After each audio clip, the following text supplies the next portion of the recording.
Let's talk to Nick Freeman now, high-profile lawyer, of course, specialising in all manner of things. He's also known as Mr. Loophole occasionally. Nick, a very good afternoon to you. Welcome. Good afternoon, Mike. Now, I must admit, when I read the story that we're about to discuss, I thought to myself, you could actually substitute e-scooters for bicycles, and you'd be in the same place, wouldn't you? You'd be in a similar place. I actually think e-scooters are probably even more dangerous than bicycles, because they're going to be used on the roads, and they're going to be obviously very, very quiet as bicycles are, but they're more difficult to see. They're not so stable. No. And also the people, from my brief experience, because they've been sort of available and for use, I would say, on the streets of London for about the last year, but they've certainly seemed to have got a lot more populous in the last sort of 2 months or so. But the people who use them don't seem to think that any of the rules of the road apply to them.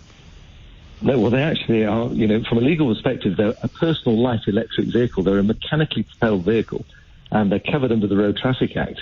And you can get penalty points, you can be disqualified, you can actually go to prison.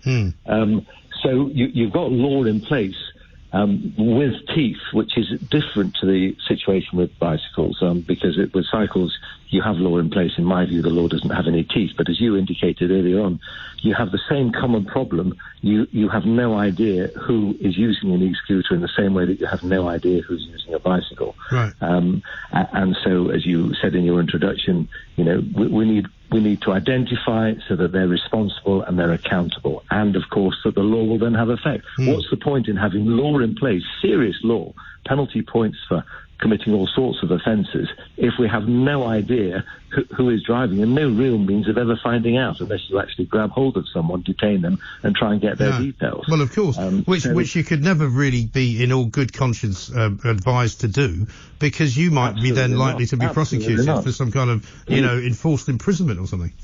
You could be guilty of a whole group of different criminal offences, and I would strongly urge people not to even think about it.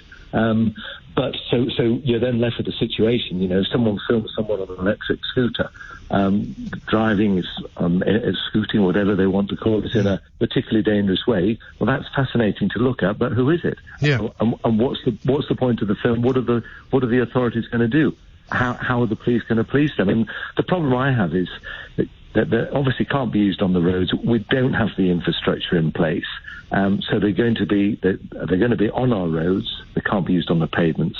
They're going to be used on our roads, and they're going to be, in and out of traffic all the time. And I just think they pose a huge risk. Particularly with HGV vehicles and with cars. Cars are going to have to watch their mirrors at all times to see if something's coming up quite quickly on their near side or their off side. And they are going to be incredibly vulnerable. If it's wet, if it's windy, they're not even, as far as helmets are concerned, that's advised. It's not even mandatory. No, I don't see many. I don't see many of them at the moment wearing helmets. And of course, they're allowed to, go on their scooter with their headphones on, listening to music. Yeah. Which in my view is total and utter madness. Well, I drove into work today, right? I drove up Bermondsey Street, which is a one-way street. There's a cyclist in front of me in the middle of the road, right? Not with his hands on the handlebars, so cycling without his hands on the handlebars, with earphones in. Yeah, without due care and attention. Without due care and attention. And I'm having to drive very slowly behind him, obviously, because I can't go round him. And I mean, there's that kind of thing is going on all the time. And then if you're lucky, you don't get the guy on the e-scooter sort of coming across him in front of you, but behind him, going a completely different direction. I mean, it's crazy. Well, the roads in London. There's going to be massive changes of direction, quick changes of direction. Scooting literally all over the place, try and get to the front of a queue in traffic.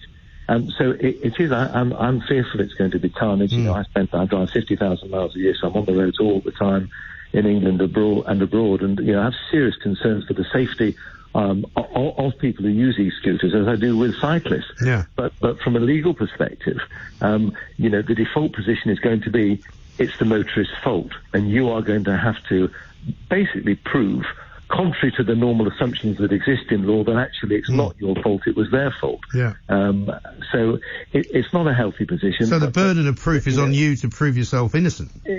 In real terms, it will be, yes. And it is now. If you're engaged in an incident with a cyclist, somebody was vulnerable, you basically have to show that it wasn't your fault. The starting point is you are responsible. Right. And, of course, because they're so vulnerable, and we understand that, and we obviously have to respect that. No one wants to hurt somebody we don't want to hurt anybody. But if it's vulnerable, you have to exercise massive caution whenever you see them on the roads. Right. But the problem is, of course, though, Nick, as you know, and you and I have discussed this in the past, I mean, you've got a couple of ideas, amongst them some form of registration that could be worn by the scooter rider rather than put on the scooter because there's no place really to put it. But we've tried to make this argument to cyclists and to the cycling fraternity, and they always push back against it because they think it's somehow a breach of their freedom somehow to be registered. And they claim that, we pay road tax, we pay tax, we're ordinary people, some of us have drive cars and all of that. Why should we have to pay this extra amount of money or register? They seem blind to the dangers of not doing it.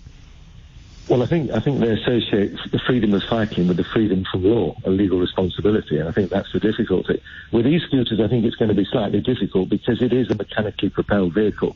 And I think, although obviously it's only rental at the moment, and I think the maximum speed is 15.5 miles an hour, 12.5 miles an hour. I'm not quite sure which it's going to be. But there will be an element of insurance involved in the cover. And they will, of course, you can't just get on an e-scooter. You've got to be the holder of a full driving licence, a provisional licence, or a moped licence, and you've got to be over 16. So it's slightly different to cycling, but, for me, there should be parity between both.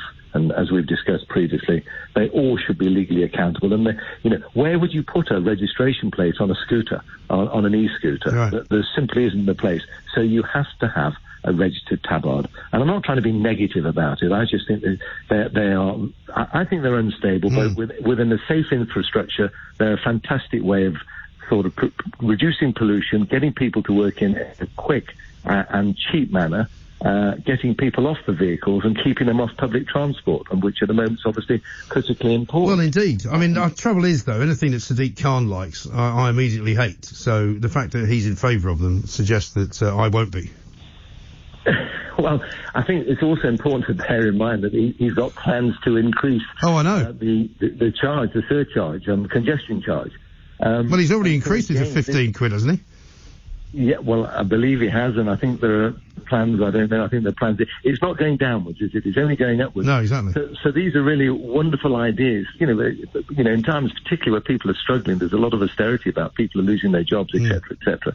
This is a wonderful, cheap way of travelling if it's managed properly. And everyone has to accept, if we're going to use it, we must be identifiable. That is a starting point. Otherwise, the whole thing falls flat on its face. And we have to have registered tabards. And it is going to happen. It will happen. It must happen. Because otherwise you might as well say, well, look, just do what you want and let's have no law in place for you people. And obviously that's what the cyclists want, but it's not going to happen because the law is, of course, placed for cyclists as well. Well, I mean, there is a sense, though, is there not, Nick, at the moment, that there are a lot of laws that don't seem to apply to anybody. I mean, we've got new laws, supposedly, that stop people from gathering in groups of more than 6. That seems to have gone by the wayside. Nobody's paying any attention to it. An awful lot of the laws of this country are just being ignored. And therefore, if they're not actually enforceable, I would say they're not really laws.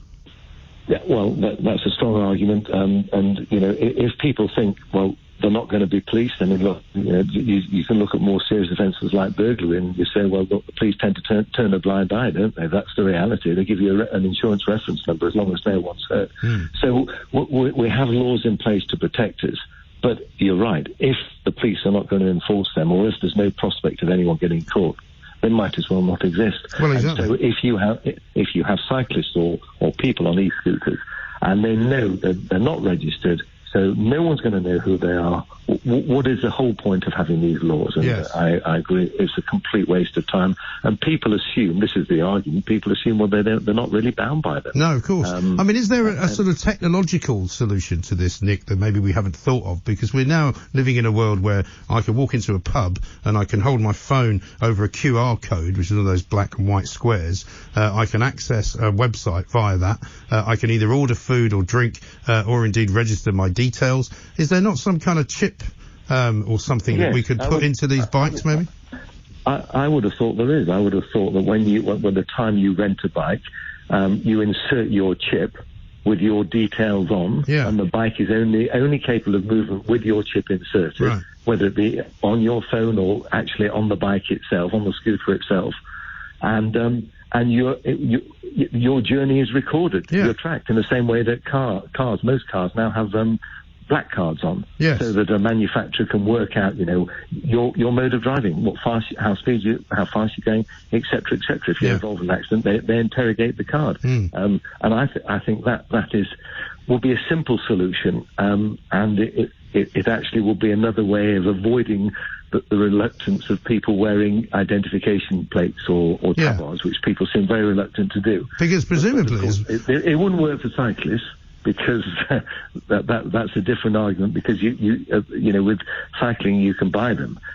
With these e-scooters at the moment, you can only rent them. Yes, but I mean, I suppose also, though, I mean, there are rental bikes now available in London, and a lot of them are these electric ones, which you can leave basically anywhere. They don't need to be plugged back into a station or anything like that, and you can basically leave them anywhere you like on the street. And as you say, it's only activated by either a credit card or some kind of chip and pin system, whereby it's registered to you while you're on it.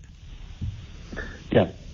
Of course, an electric bike doesn't fall in the same category legally as an electric scooter. Does it not? No, it doesn't. It's not a mechanically propelled vehicle, because it's not propelled exclusively by itself. So that is regarded, in fact, as a cycle from a legal perspective. And so that means it's different. It's not in the same family. It's not in the same family as an e-scooter. Okay. So if you're pedaling your electric bike and then you're using electricity to self-propel or assist propulsion, but that is the same as a cycle. It isn't the same as an e-scooter. So the law is very much more generous, and of course you're still anonymous. But so yes, on all rental bikes, electric bikes or e-scooters, you could have that. But most people don't rent bikes; they own bikes and they use them. And if someone could develop some technology whereby you had something in your bike to record you, then that would solve a massive problem. It would. It's a very good idea, and I'm sure lots of your scientific listeners are busy working out how to make a small fortune. So what do you reckon we can do here? Are you lobbying the mayor's office or anybody for this registration thing? Well, I'm constantly talking about the fact that we need to know who is scooting or cycling at any one time. And I'm writing about it all the time. I'm talking about it on the radio.